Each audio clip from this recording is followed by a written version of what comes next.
Hey folks, Reloading Bench back with you once again.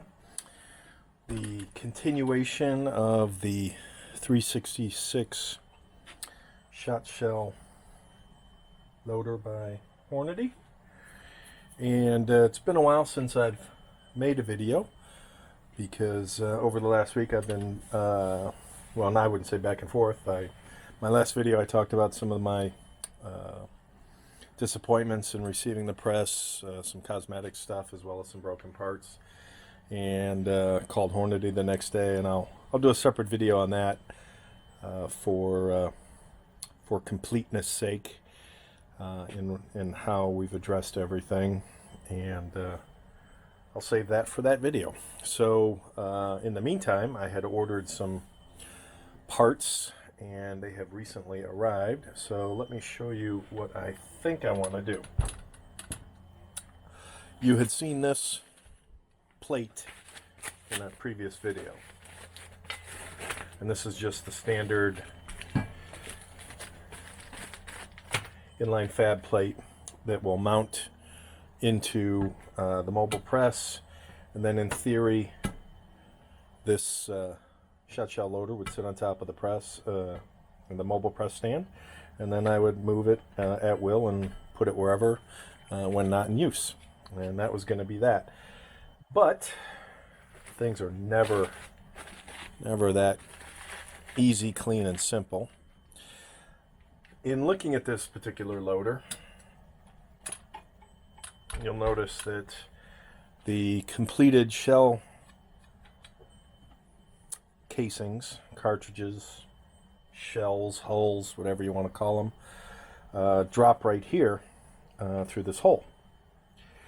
And I've seen stuff in other people's implementations and how they've mounted on their bench, and people have cut holes in their bench and routed tubing and everything like that, and I'm like, nah, I'm not going to do that.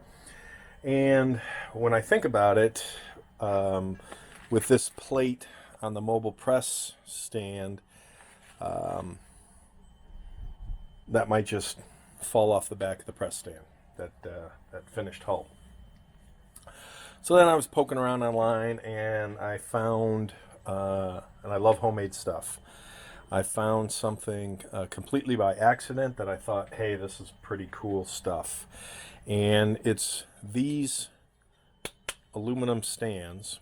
So I can't remember what this is called, an I-bar, T-bar, whatever. A long piece of aluminum that somebody cut, drilled, and my thought is I'm going to do something like that. So what I'm going to do is I'm going to have this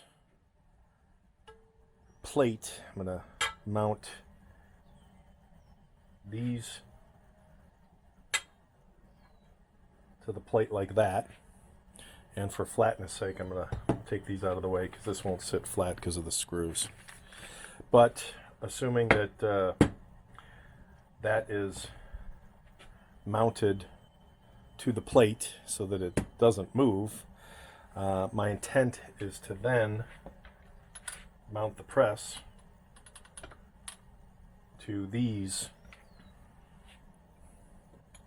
plates, because what I want to do while it's sitting on the mobile press stand is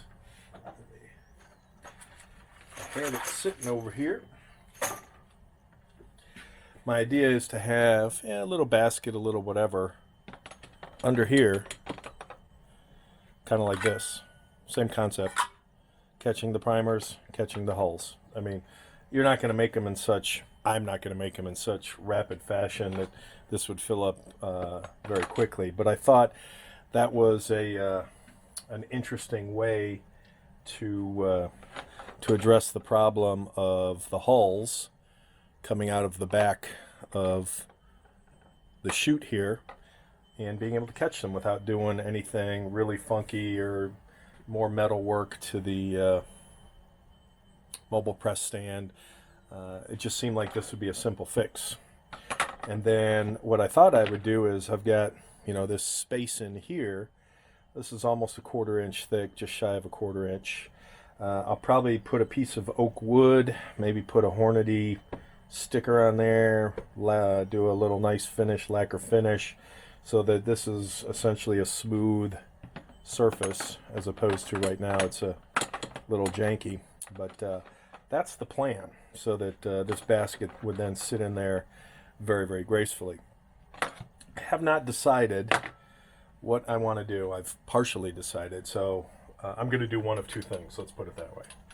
So, in fact, why don't I flip these around so you get the rear view. Heavy press.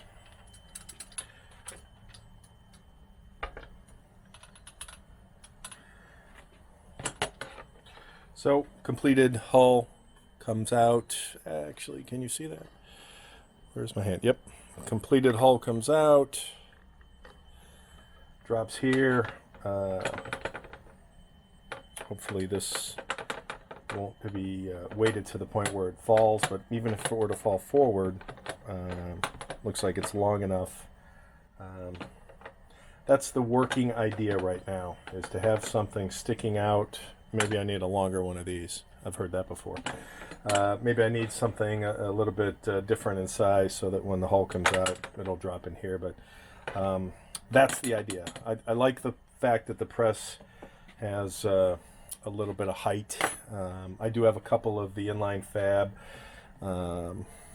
risers I was thinking about using, but that riser will go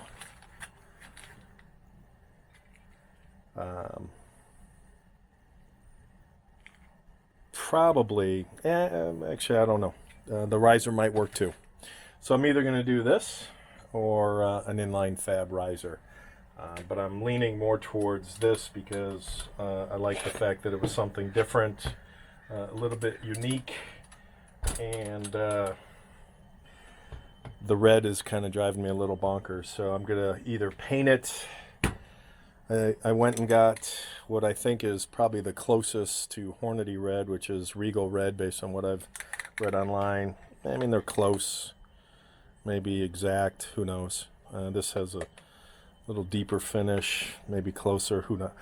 It's not going to be exact, and since this is black, maybe I'll go with the truck bed coating. That's my go-to fave. So I'll probably shoot these in the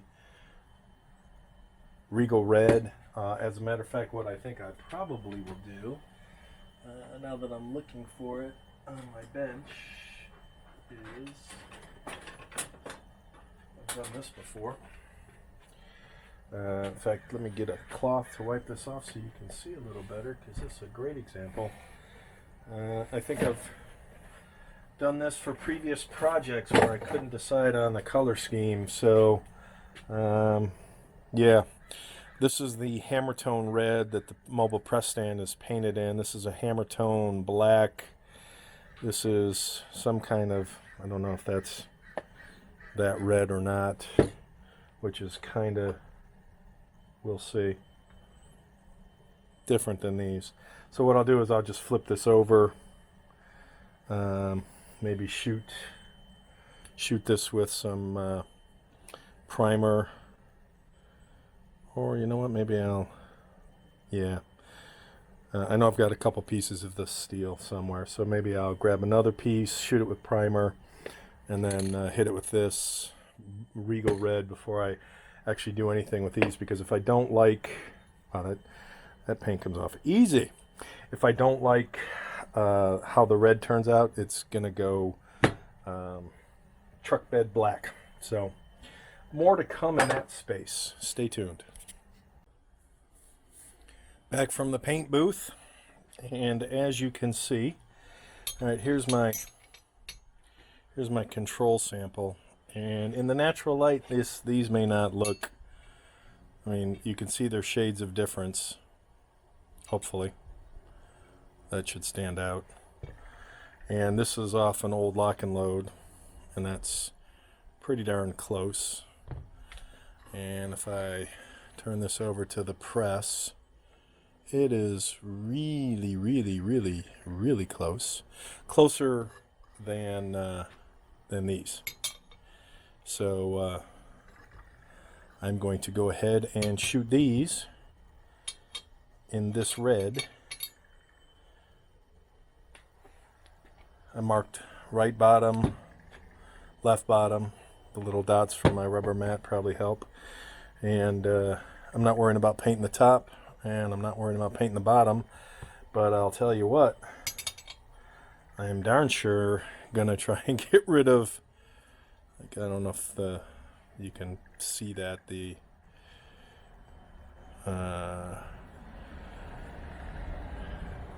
less than wonderful paint job.